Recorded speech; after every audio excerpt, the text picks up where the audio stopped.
Hello, this is Eugenia with Radiant Warrior Living. I help professional women to connect to who they are and find their voice. If you are interested to know about what I do and how I work, you can go onto my website at www.radiantwarriorliving.com. Today, the subject of my video is something that's been on my mind, and I've been practicing myself as much as I can every day. I think it's very important that we think about the planet, we think about the bigger picture. As we are coming into the new year, it's going to be a Chinese New Year coming up in the next day with the new with the new moon. There's many ways that we all can think about what are some of the things that we can do to help our planet, to add to the good things for the environment, to think of Mother Nature, to not be just consumers, but actually be somebody who gives back to others, who gives back to the environment. And I believe that each one of us can do something every day. So because it's something that I've been really passionate about, and I don't think it's anything that's super complicated. I think when we look at people and when we think about green life, the green life that it's called, and sort of people who are huge supporters of green life, it feels like it's something that is so out of reach, or something that takes so much effort. And I want to prove it differently. I want to say that each one of us can be mindful every day about what we do. And hence this video. I'm going to go over some things that I'm sure some of them will not be new to you, but it's not something that maybe when we're really busy, or we're have so much going on that we don't think about it always. So the first thing is reduce, reuse, recycle. What does that mean, reduce, reuse, recycle? Well, the reduce part is that, especially in North America, when we buy something, there's so much packaging that comes with it. There's so much buying and purchasing that we do, and things, a lot of the things these days, there's a lot of disposable fashion, and people shop every season for something new, which is great. I mean, I understand that each one of us likes to have new things, likes to add to their wardrobe. Do we have to support the disposable fashion industry? If you read about the practices of a lot of those businesses, you understand that in order to produce something that costs so little, the effort that goes into it is still there, but it has to be produced in a country with obviously substandard pay, and yes, people are employed, but they work in really difficult conditions. The quality of the item is not always as good, because it doesn't, the material is cheaper, it takes less time to produce it, and so it's called disposable fashion, so it will last for a very short period of time. A lot of these clothes end up in the landfill. So, reduce is the consumption. So do we have to buy, everything new all the time? Very often, when I think about fashion especially, or, items such as, furniture, or things that, we have around us every day, there's so many alternatives to, buying always something new. And I understand, again, that fashion and things, contemporary furniture is not something that was around years ago. But I also believe that when craftsmanship and quality goes into something, it is something that will last. And it was something that will have the quality and the memories that come with it. And even if something, is great quality and slightly, like good leather, that's slightly aged, it gives it character. I'm a huge believer of that. So I've been looking at different ways that, I can reduce my personal consumption, and what is it that, I buy, and how often, I shop. So, when I need something, I always, first and foremost, check whether I have something already that can be an alternative to use that item. Also, the items that I have that I don't use, I look for ways that I can, share them with somebody, either with my family or give them to somebody, sort of in a circle of friends. or give it to the Salvation Army or somebody who can reuse that item instead of throwing it out. Yes, sometimes it doesn't take much effort to throw something out or to put it out on the curb. Yes, maybe somebody will pick it up out on the curb, but very often a lot of those things end up in the landfill.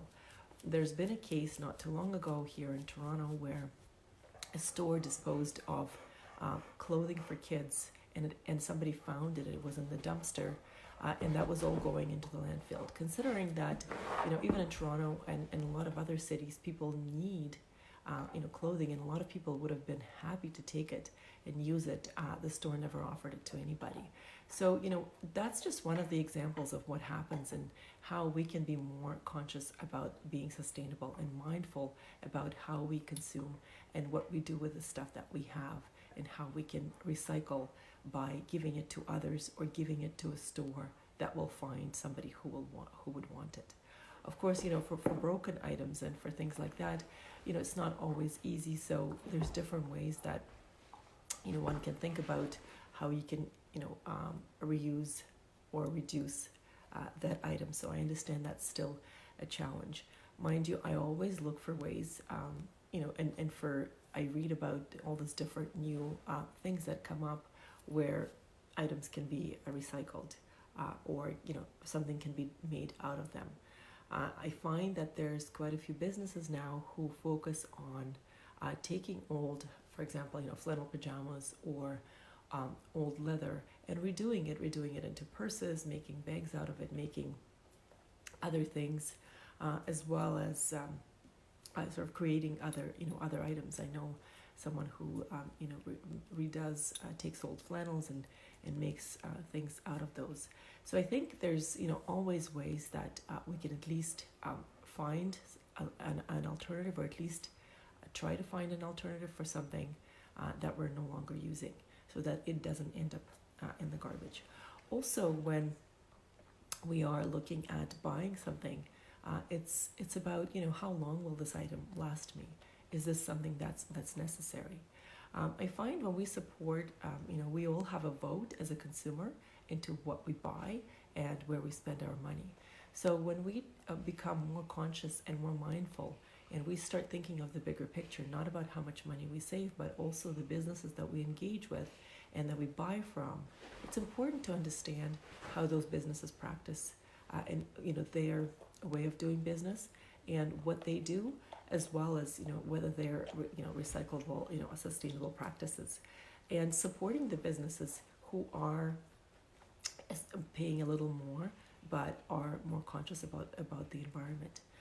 I've been reading a lot on this subject, and I know there's companies in the States, there's companies in Canada who do engage in sustainable practices, who buy their merchandise from sustainable factories who produce sustainable fabric, which means it doesn't use the chemical dyes, it uses the organic natural dyes, it uses the organic cotton, which is produced on in places where people are paid a reasonable amount for the work that they do, and it doesn't kill the environment.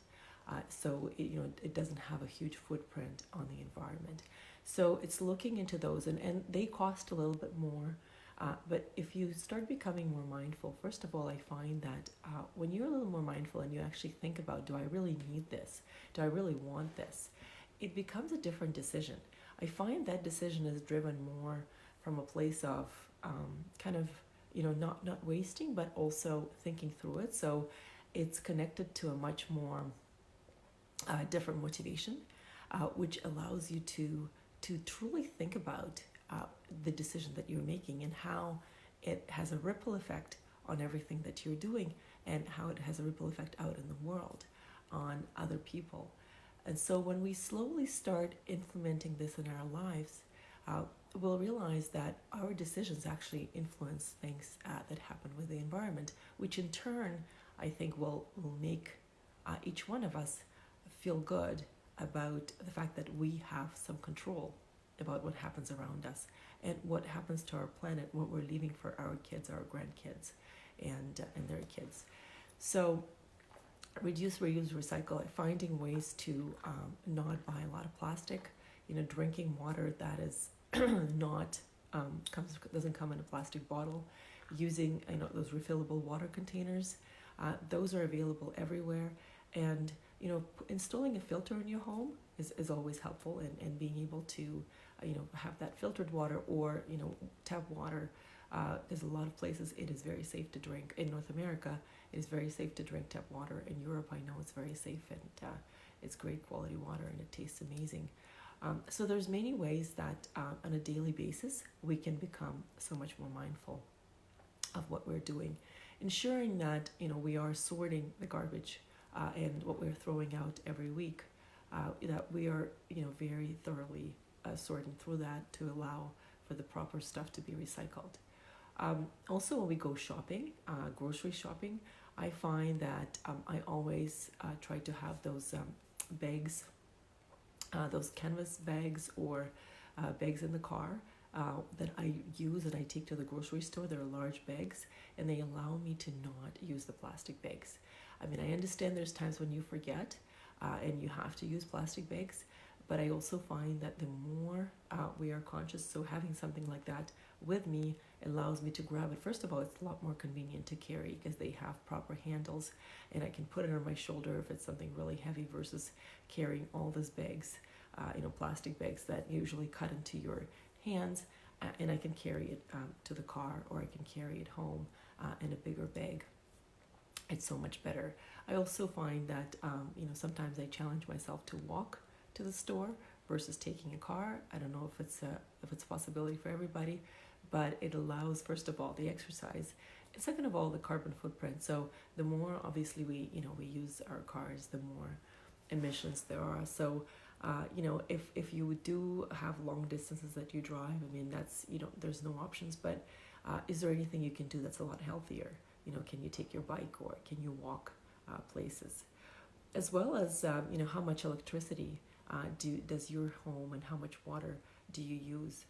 I find I've always been a stickler for this since I've been very young, and I guess my parents were like that. Electricity cost a lot more growing up. It wasn't the fact of sustainable living, it was more around the cost. But today, I do think about the amount of energy it takes to produce all the electricity, and the energy to heat our homes, especially in the winter. It's pretty cold outside right now. So all of these things are very, very important to think about on a daily basis. I'm the one who's always following people in my household. It turns off the lights because I find not everybody is mindful of that, which is definitely something that I'm a huge stickler for. So it's doing things like that on a daily basis, which are very, very important. Also, when we think about fashion, and and what we want to add into our wardrobe, there's a huge trend, or a huge movement right now around consignment stores and secondhand shopping, as well as kind of the items that have a lot more life in them.